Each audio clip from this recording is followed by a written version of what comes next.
Basuki Cahayapurnama, Ahok, kembali mengguncang publik dengan pernyataan kontroversialnya terkait dugaan praktik korupsi di tubuh Pertamina. Mantan Komisaris Utama Pertamina itu mengaku memiliki data dan bukti yang bisa menyeret banyak pihak ke meja hijau.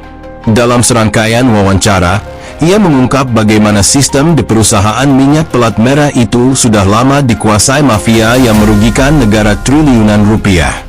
Saya masih punya catatan dan rekaman terkait dugaan korupsi di Pertamina. Kalau perlu, saya siap dipanggil dan memberikan bukti. Jangan main-main soal ini, tegas Ahok dalam sebuah wawancara yang kini ramai diperbincangkan di media sosial. Salah satu poin utama yang diungkap Ahok adalah adanya permainan dalam impor bahan bakar minyak, BBM, dan pengadaan aditif yang melibatkan oknum internal Pertamina serta lembaga pengawas keuangan negara. Ia menyebut bahwa praktik ini sudah berlangsung bertahun-tahun dan menyebabkan negara mengalami kerugian besar. Saya tahu betul bagaimana sistem ini berjalan. Ada mafia minyak yang bermain, dan ada oknum yang justru menutup mata. Yang lebih gila lagi, laporan keuangan mereka tetap lolos audit, ujar Ahok dengan nada geram. Menurutnya, permainan ini terjadi dalam beberapa aspek, mulai dari penggelembungan harga, kong-kali-kong dalam tender pengadaan, hingga adanya dugaan suap kepada pihak-pihak tertentu agar kasus ini tetap tertutup rapat. Lebih lanjut, Ahok menyoroti dugaan keterlibatan Badan Pemeriksa Keuangan, BPK, lembaga yang seharusnya menjadi pengawas keuangan negara. Ia menuding ada oknum dalam BPK yang membiarkan penyimpangan ini terjadi. Bahkan diduga menerima setoran agar berbagai temuan tidak diungkap ke publik. Kalau BPK bekerja dengan benar, seharusnya ini bisa terdeteksi sejak lama. Tapi faktanya, laporan keuangan Pertamina selalu aman, padahal banyak kebocoran di dalamnya, ujarnya. Ia pun mendesak agar dilakukan audit forensik menyeluruh terhadap keuangan Pertamina, terutama terkait pengadaan BBM dan bahan aditif. Tak hanya mengungkap dugaan korupsi, Ahok juga menantang Kejaksaan Agung, Kejagung, untuk menggelar sidang terbuka guna mengusut kasus ini. Ia menyatakan siap memberikan bukti-bukti yang dimilikinya jika diminta untuk bersaksi.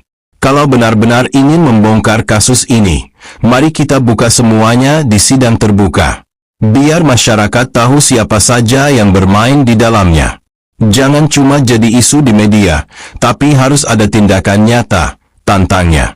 Ahok juga menyinggung bagaimana kasus-kasus besar seringkali berakhir tanpa kepastian hukum yang jelas.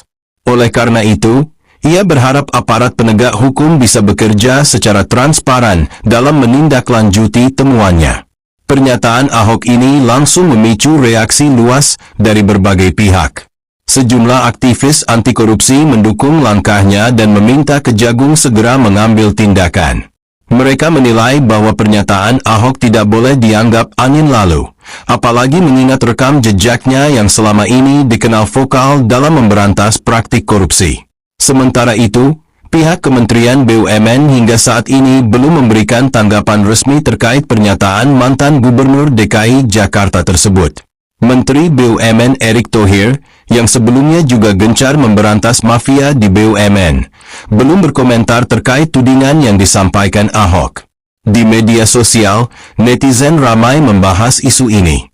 Banyak yang mengapresiasi keberanian Ahok dalam mengungkap dugaan korupsi di tubuh Pertamina, tetapi tak sedikit juga yang pesimistis bahwa kasus ini akan benar-benar diusut hingga tuntas. Jangan sampai ini hanya jadi drama politik tanpa hasil nyata.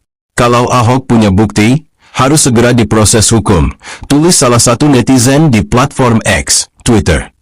Jika tudingan Ahok benar, maka kasus ini berpotensi menjadi skandal besar yang mengguncang industri energi nasional. Dengan keterlibatan berbagai pihak, termasuk oknum di Pertamina dan lembaga pengawas keuangan negara, publik kini menunggu apakah aparat penegak hukum akan bertindak atau justru membiarkan kasus ini tenggelam seperti kasus-kasus sebelumnya. Kini, semua mata tertuju pada Kejagung dan pemerintah. Apakah mereka akan menindaklanjuti dugaan ini atau justru membiarkannya berlalu begitu saja?